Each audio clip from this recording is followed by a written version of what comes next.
In the kitchen. The time has come, my grandmother said. The great moment has arrived. Are you ready, my darling? It was exactly 7:30. Bruno was in the bowl finishing that fourth banana. Hang on, he said. Just a few more bites. No, my grandmother said. We've got to go. She picked him up and held him tight in her hand. She was very tense and nervous. I had never seen her like that before. I'm going to put you both in my handbag now, she said, but I shall leave the clasp undone. She popped Bruno into it first. I waited, clutching the little bottle to my chest. Now you, she said. She picked me up and gave me a kiss on the nose. Good luck, my darling. Oh, by the way, you do realize you've got a tail, don't you? A what? I said. A tail. A long curly tail. I must say that never occurred to me, I said. Good gracious me, so I have. I can see it now. I can actually move it. It is rather grand, isn't it? I mention it only because it might come in useful when you're climbing about in the kitchen, my grandmother said. You can curl it around and you can hook it onto things and you can swing from it and lower yourself to the ground from high places. I wish I'd known this before, I said. I could have practiced using it. Too late now, my grandmother said. We've got to go. She popped me into her handbag with Bruno, and at once I took up my usual perch in a small side pocket so that I could poke my head out and see what was going on. My grandmother picked up her walking stick and out she went into the corridor to the lift. She pressed the button and the lift came up and she got in. There was no one in there with us. Listen, she said, I won't be able to talk to you much once we're in the dining room. If I do, people will think I'm Dottie and talking to myself. The lift reached the ground floor and stopped with a jerk. My grandmother walked out of it and crossed the lobby of the hotel and entered the dining room. It was a huge room with gold decorations on the ceiling and big mirrors around the walls. The regular guests always had their tables reserved for them, and most of them were already in their places and starting to eat their suppers.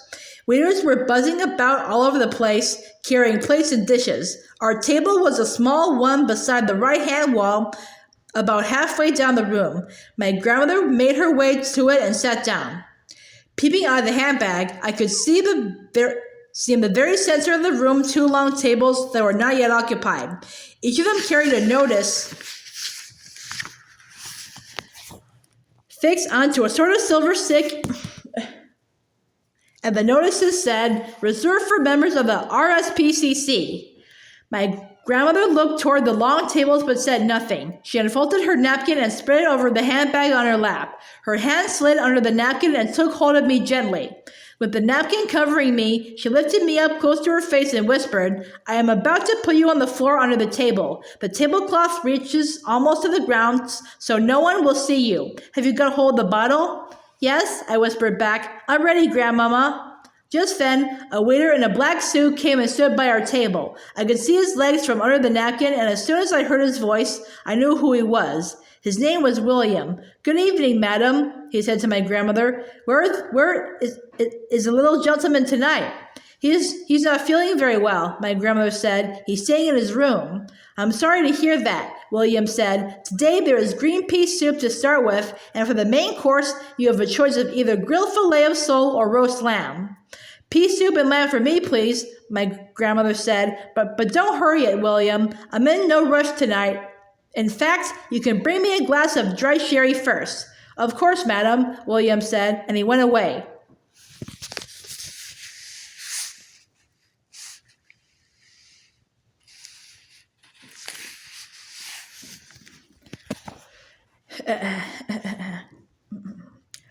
My grandmother pretended she had dropped something, and as she bent down, she slid me out from under the napkin onto the floor under the table. Go, darling, go, she whispered. Then she straightened up again.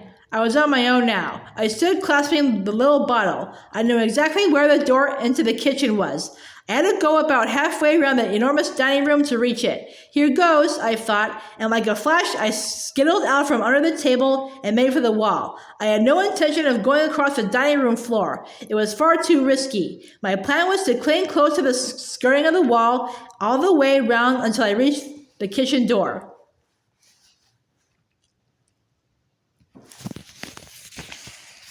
I ran. Oh, how I ran. I don't think anyone saw me. They were all too busy eating, but to reach the door leading to the kitchen, I had to cross the main entrance of the dining room. I was just about to do this when in poured a great flood of females. I pressed myself against the wall, clutching the bottle. At first, I saw only the shoes and ankles of these women who were surging in through the door, but when I glanced up a bit higher, I knew at once who they were. They were the witches coming in to dinner. I waited until they had all passed me by. Then I dashed on towards the kitchen door. A waiter opened it to go in. I nipped in after him and hid behind a big garbage bin on the floor. I stayed there for several minutes, just listening to all the talk and the racket. By golly, what a place that kitchen was! The noise, and the steam, and the clatter of pots and pans, and the cooks all shouting, and the waiters all rushing in and out from the dining room, yelling the food orders to the cooks. 4 soups and 2 lambs and 2 fish for table 28, 3 apple pies and 2 strawberry ice creams for number 17. Stuff like that going on all the time. Not far above my head, there was a handle sticking out from the side of the garbage bin. Still clutching the bottle, I gave a leap, turned a somersault in the air, and caught hold of the handle with the end of my tail. Suddenly, there I was, swinging to and fro upside down. It was terrific. I loved it. This, I told myself, is how a trapeze artist in a circus must feel as he goes swishing through the air high up in the circus tent.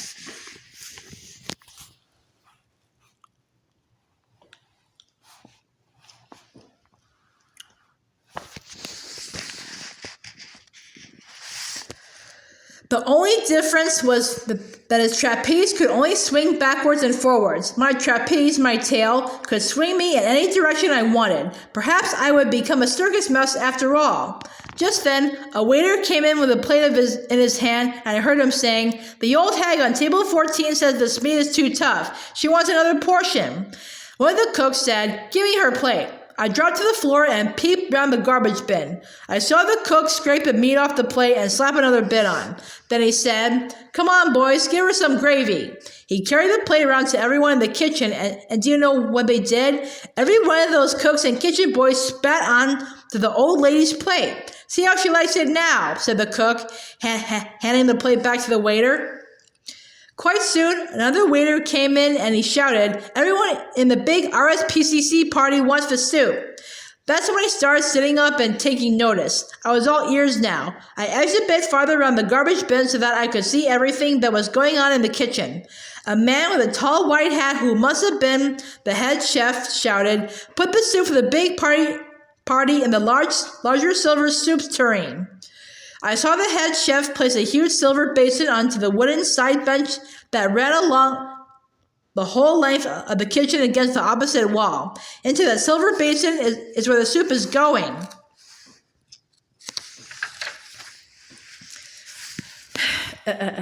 I told myself, so that's where the stuff in my little bottle must go as well. I noticed that high up near the ceiling, above the side bench, there was a long shelf crammed with saucepans and frying pans. If I can somehow clamber up onto that shelf, I thought, then I've got it made. I shall be directly above the silver basin. But first, I must somehow get across to the other side of the kitchen and then up onto the middle shelf. A great idea came to me. Once again, I jumped up and hooked my tail around the handle of the garbage bin. Then, hanging upside down, I began to swing. Higher and higher I swung. I was remembering the trapeze artist in the circus I had seen last Easter, and the way he had got the trapeze swinging higher and higher and higher, and had then let go and gone flying through the air. So just at the right moment, at the top of my swing, I let go with my tail and went soaring clear across the kitchen and made a perfect landing on the middle shelf. By golly, I thought, what marvelous things a mouse can do, and I'm only a beginner. No one had seen me. They were all far too busy with their pots and pans. From the middle shelf, I somehow managed to shinny up a little water pipe in the corner. And in no time at all, I was up on the very top shelf just under the ceiling, among all the saucepans and the frying pans. I knew that no one could possibly see me up there. It was a superposition, and I began working my way along the shelf until I was directly above the big empty silver basin that we were going to pour the soup into. I put down my bottle. I unscrewed the top and crept to the edge of the shelf and quickly poured what was in it straight into the silver basin below. The next moment, one of the cooks came along with a gigantic saucepan of steaming green soup and poured the whole lot into the silver basin. He put the lid on the basin and shouted, "Soup for the big party all ready to go out." Then a waiter arrived and carried the silver basin away. I had done it! Even if I never got back alive to my grandmother, the witches were still going to get the mouse maker. I left the empty bottle behind a large saucepan and began working my way back along the top shelf. It was much easier to move about without the bottle. I began using my tail more and more. I swung from the handle of one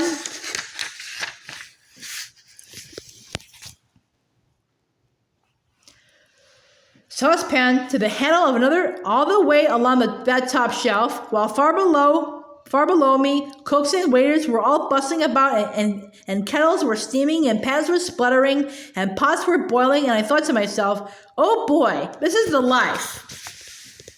What fun it is to be a mouse doing an exciting job like this. I kept right on swinging. I swung most marvelously from handle to handle.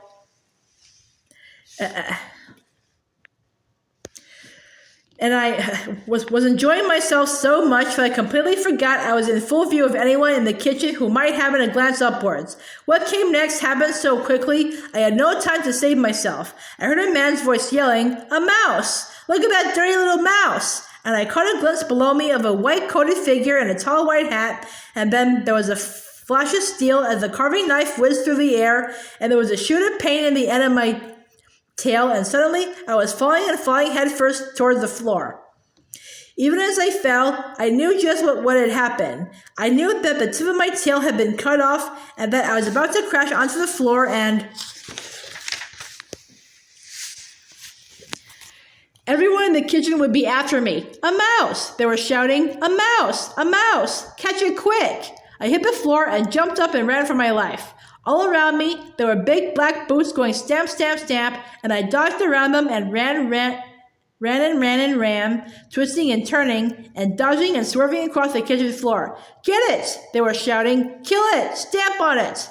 The whole floor seemed to be full of black boots stamping away at me, and I dodged and swerved and twisted and turned, and then in sheer desperation, hardly knowing what I was doing, wanting only a place to hide, I ran up the trouser leg of one of the cooks and clung to his sock.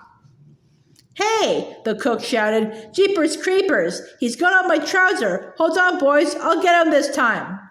The man's hands began slapping at the trouser leg, and now I really was going to get smashed if I didn't move quickly. There was only one way to go, and that was up. I dug my little claws into the hairy skin of the man's leg and scuttled upwards, higher and higher, past the calf and past the knee and onto the thigh. "Holy smoke!" the man was yelling. "It's going all the way up! It's going right up my leg!" I heard shrieks of laughter coming from the other cooks, but I can promise you I wasn't laughing myself. I was running for my life. The man's hands were slapping all around me, and he was jumping up and down as though he was standing on hot bricks, and I kept climbing and I kept dodging, and very soon I reached the very top of the trouser leg, and there was nowhere else to go. "Help! Help! Help!" the man was screaming. "It's in my knickers! It's running around in my flaming knickers! Get it out! Someone help me to get it out!" "Take off your trousers, you silly slob!" someone else shouted. "Pull down your pants and we'll soon catch him." I was in the middle of the man's trousers now, in the place where the two trouser legs meet and the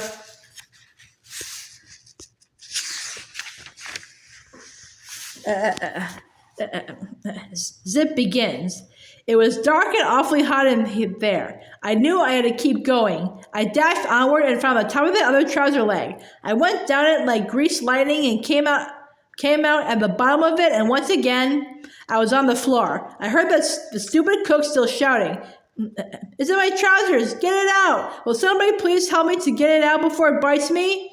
I caught a flashing glimpse of the entire kitchen staff crowding around him and laughing their heads off, and nobody saw the little brown mouse as it flew across the floor and dived into a sack of potatoes.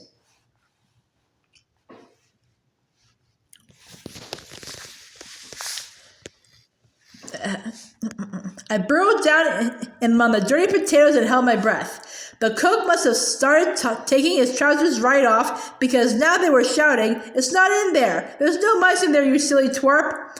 "There was! I swear there was!" the man was shouting back. "You've never had a mouse in your trousers. You don't know what it feels like."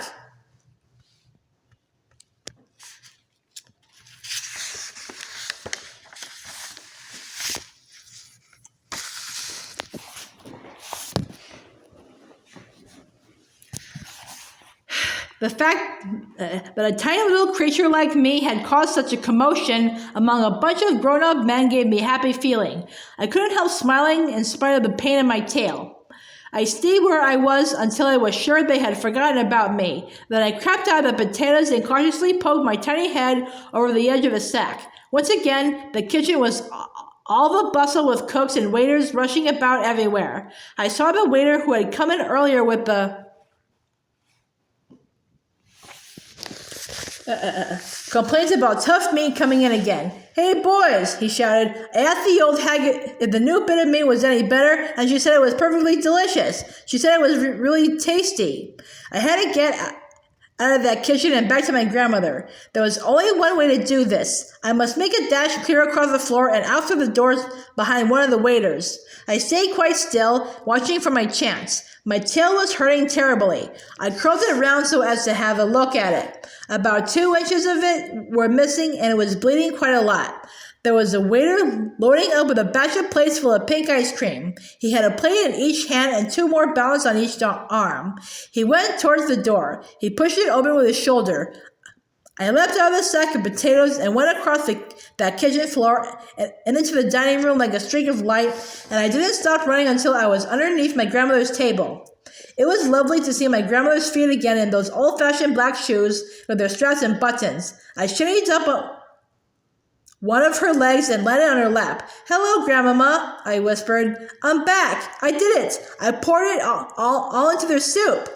Her hand came down and caressed me. "Well done, my darling," she whispered. Well done, you." "They are at this very moment eating that soup." Suddenly, she withdrew her hand. "You're bleeding," she whispered. "My darling, what's happened to you?"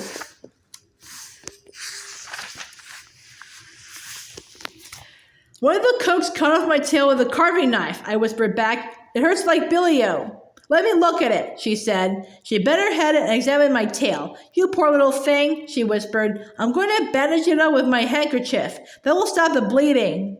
She fished a small lace-edged handkerchief out of her bag, and this she somehow managed to wrap around the end of my tail. "You'll be all right now," she said. "Just try to forget about it. Did you really manage to pour the whole bottle into their soup?" "Every drop," I said. "Do you think you could put me where I can watch them?" "Yes," she answered. "My handbag is on your own empty chair beside me. I'm going to pop you in there now, and you can peep out as long as you are careful not to be seen. Bruno is in there as well, but take no notice of him. I gave him a roll to eat, and that's keeping him busy for a while." Her hand closed around me, and I was lifted off her lap and transferred to the handbag. "Hello, Bruno," I said. "This is a great roll," he said, nibbling away in the bottom of the bag, "but I wish there was butter on it." I peered over the top of the handbag. I could see the witches quite clearly, sitting at the table sitting at their 2 long tables in the center of the room. They had finished their soup now, and the waiters were clearing away the plates. My grandmother had lit up one of her disgusting black cigars and was puffing smoke up over everything. All around us, the summer holiday guests in this rather grand hotel were babbling away and tucking into their suppers. About half of them were old people with walking sticks, but there were also plenty of families with a husband, a wife, and several children. They were all well-to-do people. You had to be if you wanted to stay in the Hotel Magnificence. "That's her, Grandmamma," I whispered. "That's the Grand High Witch." "I know," my grandmother whispered back. "She's the tiny one in black sitting at the head of the nearest table." "She could kill you," I whispered. "She could kill anyone in this room with her white-hot sparks." "Look out," my grandmother whispered. "The waiter's coming." I popped down out of sight, and I heard William saying, "Your roast lamb, madam. And which vegetable would you like, peas or carrots?" Carrots, please, my grandmother said, but no potatoes. I heard the carrots being dished out. There was a pause. Then my grandmother's voice was whispering, "It's all right, he's gone." I popped my head up again. "Surely no one will notice my little head sticking out like this?" I whispered. "No," she answered. "I don't suppose they will. My problem is I've got to talk to you without moving my lips." "You're doing beautifully," I said. "I've counted the witches," she said. "There aren't nearly as many as you thought. You were just guessing, weren't you, when you said 200? It just seemed like 200, I said. "I was wrong, too," my grandmother said. "I thought there were a lot more witches than this in England. How many are there?" I asked. 84, she said. "There were 85, I said, but one of them got fried." At that moment, I caught sight of Mr. Jenkins, Bruno's father, heading straight for our table. "Look out, Grandmamma," I whispered. "Here comes Bruno's father."